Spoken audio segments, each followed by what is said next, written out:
देखिए friends, translation एक art होता है। खासतौर से ऐसा ट्रांसलेशन जिसमें एक सीरियसनेस हो, जिसमें ग्रेविटी हो और जो आपको अधिक अट्रैक्ट करे। तो आमतौर पर आप किसी भी सेंटेंस को दो तरह से बना सकते हैं।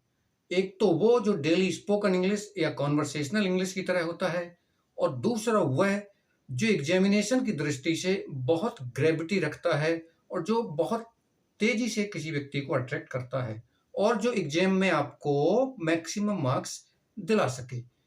तो देखिए, आगे बढ़ने से पहले जरा इन एग्जाम्पल्स को देखें, फिर हम चर्चा करेंगे। तो देखिए, पहला एग्जाम्पल है, किसी भी देश में न्यायपालिका सर्वोच्च स्थान रखती है। अब इसका सिंपल ऑर्डिनरी तरीके से हम ट्रांसलेशन करते हैं, the judiciary has the highest place in a country. ये ऑर्डिनरी हो गया। अब थोड़ा बेटर देखते हैं, the judiciary occupies the supreme position in a country. तो ये जो सुप्रीम वर्ड आया है, ऑक्यूपाइज वर्ड आया है, ये लॉन्ग लास्टिंग इंप्रेशन देता है और बेटर साउंड करता है। ये ज़्यादा अच्छा है। एक और देखते हैं, जब एक पीड़ित व्यक्ति सब जगह से निराश हो जाता है तो वह कोर्ट की सहायता लेता है। अब इसको हम सिंपल टर्म्स में बनाते हैं, तो उसका जो ट्रांसलेशन होगा वो होगा, when a sufferer is disappointed by everything he takes a court's help. अब हम इसको थोड़ा और बेटर करते हैं, जो थोड़ा और अच्छा साउंड करे, तो वो ये है, when a victim is disappointed by everything he resorts to court for help. तो रिसॉर्ट टू और हेल्प एक ही वर्ड होते हैं, रिसॉर्ट टू बेटर है। एक और एग्जाम्पल देखते हैं, यदि डिस्ट्रिक्ट कोर्ट या हाई कोर्ट के निर्णय में संदिग्धता या अस्पष्टता होती है तो सर्वोच्च न्यायालय का निर्णय मान्य होता है। अब इसको देखें, इफ देयर इज डाउटफुलनेस और unclearness in the verdict of the district court और the high court, the verdict of the supreme court is valid.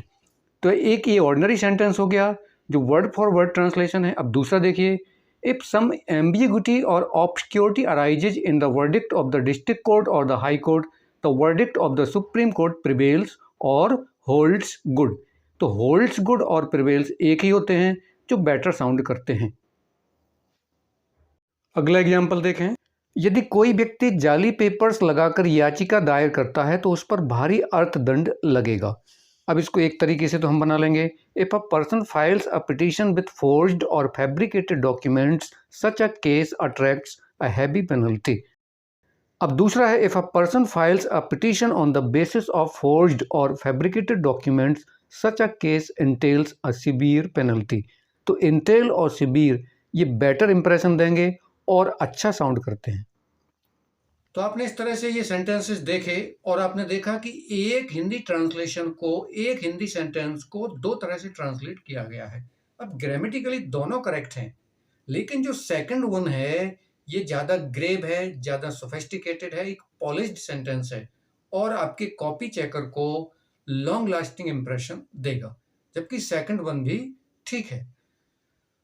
तो आप चाहते हैं कि आप ये लॉन्ग लास्टिंग इंप्रेशन दे सकें, ये अट्रैक्शन बढ़ा सकें, तो हम आपके अट्रैक्शन को बढ़ाने के लिए हेल्प कर सकते हैं।